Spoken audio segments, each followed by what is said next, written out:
कामों के लिए ना दुआ नहीं करनी होती, फिजिकल एफर्ट्स करने पड़ते हैं। अगर एक शख्स मुसल्ले पे बैठ के दुआएं करता रहेगा ना, तो दुआएं करने से बॉडी बिल्डिंग नहीं होती। दुआ करने से उसके ट्राइसेप बाइसेप नहीं बनेंगे। उसके लिए उसको फिजिकल एफर्ट करने पड़ेंगे। जिंदगी लग जाती है इस बात को समझने में कि दुआ से क्या काम करना है और फिजिकल एफर्ट्स में क्या काम करना है। अब बॉडी बनाने के लिए डंबल ही उठाने पड़ेंगे, एफर्ट्स लगाने पड़ेंगे, तब जाके बॉडी में ट्रांसफॉर्मेशन आएगी। तो जो काम दुआ से करने होते हैं ना, उसके लिए दुआ करनी होती है। और जो काम फिजिकल तौर पे करने होते हैं उसके लिए फिजिकल एफर्ट्स लगाने पड़ते हैं। ये नहीं होता मुसल्ले पे बैठ के बॉडी बिल्डर बनने की दुआएं की जाए और डंबल एक भी ना उठाया जाए। हो गई फिर बॉडी बिल्डिंग और बन गई फिर बॉडी। और ना ये होता है कि प्रपोजल एक भी ना लिखा जाए और इंतजार किया जाए कि फ्रीलांसिंग वेबसाइट से क्लाइंट आकर बोले सर हमारा काम कर लो। उसके लिए प्रपोजल लिखना पड़ता है, सामने मैसेज पोस्ट करना होता है। तो जहाँ राइटिंग करनी है वो राइटिंग करो, जहाँ बॉडी बिल्डिंग करनी है वहां बॉडी बिल्डिंग करो, जहाँ पे मार्शल आर्ट्स करने हैं वहाँ मार्शल आर्ट्स करो, जहाँ पर बातें करनी है वो बातें करो, जहाँ पर रिवेंज लेना है वहां पे रिवेंज लो, जहाँ माफ करना है वहां माफ करो, जहाँ अपने हक के लिए बोलना है वहां अपने हक के लिए बोलो। क्यों, हर चीज का अलग अलग मैदान है। वहीं पे जाके बात करनी पड़ेगी, वहीं पे जाके काम करना पड़ेगा। करोगे तो उसके बाद अल्लाह पे भरोसा रखो, लेकिन अल्लाह के अलावा किसी से भी मत डरो। चाहे माँ बाप हो, चाहे बहन भाई हो, चाहे उस्ताद हो, चाहे रिश्तेदार हो, चाहे कोई पुलिस हो, डाकू हो, चोर हो, हुक्मरान हो, या दुनिया के अंदर बड़े से बड़ा शैतान हो। डरना नहीं है किसी से भी, हाँ। क्योंकि कोई भी अल्लाह के अलावा खुदा नहीं है। तो डरना तो खुदा से चाहिए, कहा समझे? हैं? क्या कर लेगा ज्यादा से ज्यादा कोई? बातें सुनाएगा? हैं? ज्यादा से ज्यादा क्या करेगा? रिश्तेदारी खत्म कर देगा? वो कर नहीं सकता। खून के रिश्ते कोई मुंह से खत्म नहीं कर सकता, वो अल्लाह ने बनाए। रहेगी दोस्ती यारी, वो कहेगा जी तूने मुझे ऐसा क्यों बोल दिया, तूने मुझे वैसा क्यों बोल दिया, तो वो बोले भी ठीक है, आपने ऐसा किया ही क्यों था कि सुनते में तकलीफ हो रही है। आप अपना अमल ठीक रखो। तो आपके साथ कोई बुरा करे, आपको बोलने का हक है। आपको कुछ अचीव करना है, आपको काम करने का हक है। लेकिन आप एक बात याद रखो, मुंह से बोलोगे नहीं लाइफ में, तो कोई बंदा खुद से नहीं समझेगा। क्योंकि इल्हाम इस तरह से नहीं आते अब कि अगले बंदे को वही उतरेगी कि जी उसने तुम्हारे साथ यूं कहा था, यूं किया था। You have to do it. डर खौफ खत्म करो। किसी को कुछ कहना है बोल दो, कोई सफाई करनी है कर लो, कोई बदला लेना है ले लो, माफ करना है कर दो।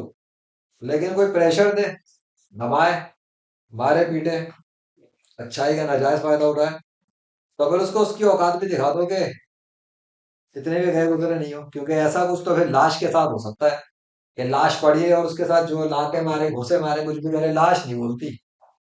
जिंदा इंसान को बोलने का हक है, क्योंकि जिंदा इंसान पे किसी को यह हक नहीं दिया गया कि वो हमारी जान पर, माल पर और इज्जत पे हमला करे, वो भी बिला वजह। तो कोई बात नहीं, कोई वजह नहीं, और पैसा छीन रहा है, माल छीन रहा है, इज्जत पे हमला कर रहा है, फिर टिट फॉर टैट। आ गई समझ? दुनिया में इस फिजिकल वर्ल्ड के अंदर फिजिकल चीजों के साथ फिजिकल एफर्ट्स करने हैं, और पीछे बैकिंग में स्पिरिचुअल पावर्स होती है, वो स्पिरिचुअल एनर्जीज है। दुआएं करना, नमाज अदा करना, कुरान की तिलावत करना, वो भी होगा। और इमोशंस, इमोशंस जिसके सही काम करते हैं वो गुस्सा भी करता है, वो नरम भी होता है ठंडा भी होता है। लेकिन जो ये कहता है कि गुस्सा करना ही नहीं चाहिए, वो झूठ बोलता है, बकवास करता है। क्यों? क्योंकि गुस्सा तो अल्लाह को भी आता है। जानना उसने मोहब्बत के लिए तो नहीं बनाई ना, गुस्से का इजहार करने के लिए बनाई है।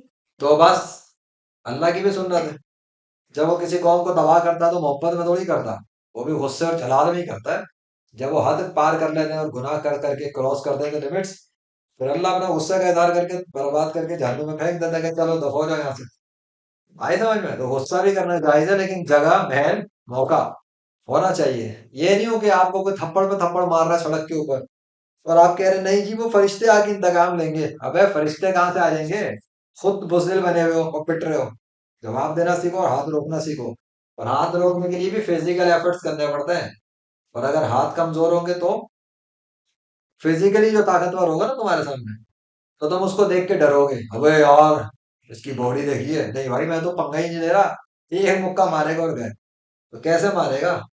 लोग अपने आप से डराते हैं दूसरों को, तुझे पता है उसने ऐसा किया, मैंने उसको ये किया वो किया।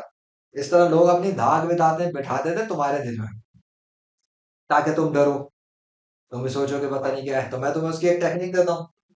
तुम्हारे पास कोई चीज है, तुम भी डराओ, डायरेक्ट ना डराओ, वैसे अल्टरनेटिव डराओ। मसला मेरे साथ कोई बुरा करे या कुछ करे तो मैं उससे कैसे डराऊंगा? कर ले कोई।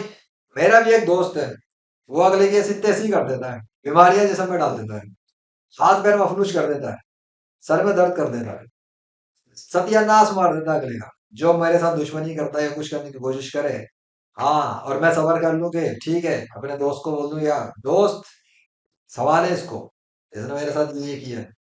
फिर दोस्त उसके साथ जो करता है ना, फिर उसके साथ बहुत बुरा होता है। क्योंकि मेरा जो दोस्त है ना, उससे जिन्नात भी डरता है। हाँ, जिन्नात भी उससे डरते हैं, वो जिन्नात का बादशाह है। वो है मेरा दोस्त। सारे जादूगर चुड़ैल भूत प्रेत उन सब का king, he is my friend. जब कोई मेरे साथ कुछ करने की कोशिश करता है ना, तो मेरा फ्रेंड जो है ना, उसे अगर गुस्सा आ जाए ना, तो फिर वो उसका सत्यानाश कर देता। तो मेरे साथ पंगा लेने वाले बहुत सारे लोग जो थे ना माजी में, वो मर चुके हैं। मजाक उड़ा रहे थे मेरा, तमाशा कर रहे थे, इग्नोर कर रहे थे, कह रहे थे जी पागल है, नफसियाती है। अब वो आलिम थे, मुफ्ती थे, डॉक्टर थे, साइकोलॉजिस्ट थे, आर्मी वाले थे, पुलिस वाले थे, हुक्मरान थे, मुझे इससे गर्ज नहीं। मुझे ये पता है कि मारेगा। मैं देख रहा होता हूँ, मैं समझ रहा होता हूँ, मैं लोगों को बताता तो रहता हूँ, लेकिन नहीं समझते तो क्या करें। मरे, खुद ही अपने करतूत करते हैं और मरते हैं। मैं तो कुछ भी नहीं करता ना उनके साथ, मैं तो माफ करता रहता हूँ कि मेरे दोस्त उनको गुस्से में पकड़ ना कर ले। हाँ, बस मेरे दोस्त से डर के रहना। मेरे खिलाफ कोई कमेंट घटिया करने से पहले सोच के रखना, जहां से भी कमेंट करोगे ना, तुम्हारी कबर तक पीछा करेगा वो कमेंट।